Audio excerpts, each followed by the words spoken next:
Good evening and welcome back to Sunday Evening Devotions. We want to begin with Matthew chapter 1 and follow Matthew's references to the many Old Testament promises of the coming Messiah. The first appears in his account of the angel's visitation to Joseph, who was aware of the pregnancy of Mary before they had come together, and had determined, as we find in chapter 1, that he was unwilling to put her to shame, however resolved to divorce her and put her away quietly. But as he considered these things, an angel of the Lord appears to him and informs him of the miraculous conception of Jesus in her womb. And the angel informs him that he is to name this child Jesus, because the Lord will save his people from their sins. Upon that moment, Matthew in his gospel then writes these words, "And all this took place to fulfill what the Lord had spoken by the prophet. Behold, the virgin shall conceive and bear a son, and they shall call his name Emmanuel." Now that passage comes from Isaiah chapter 7, the 14th verse. It's in the context of Isaiah the prophet visiting the evil king Ahaz of Judah at the time, who was quite vexed over the fact that his enemies, the king of Israel to the north and the king of Samaria, had gathered together and joined their forces in an attempt to destroy the Jerusalem and the land of Judah.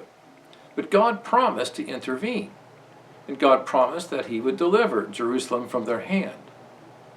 And as Isaiah speaks these good words to Ahaz, Ahaz then is given the opportunity to ask of a confirmatory sign from God through the prophet.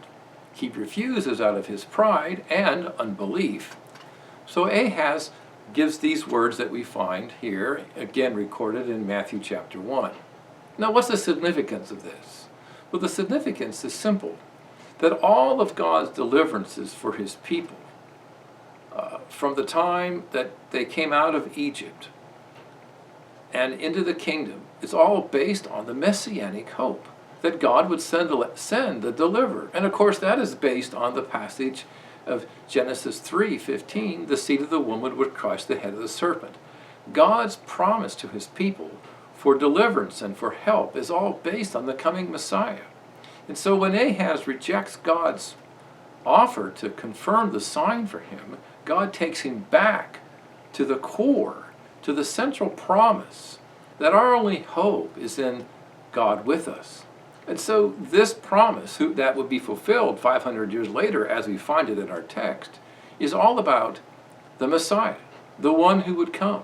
That our redemption, our hope, is only in the promised one of God. And this promised one of God is a special one. He's born of a virgin, conceived and born of a virgin.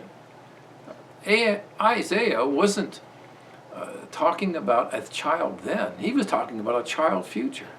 And he's talking about how this one would come and know and do all these things. He would be the one who would be Emmanuel, because it'd have to be the one who would be God with us. God who comes in the flesh, God who knows us, God who would deliver us from our sins. And so the gospel opens up with this anchored promise of the Messiah to come, that we might know that Jesus is indeed this one whom God had promised, and to wait with bated breath how he would fulfill these things. And so we'll follow Matthew as he walks us through these many promises, that our hope would be firmly placed upon Jesus Christ alone. That's good news. Good night.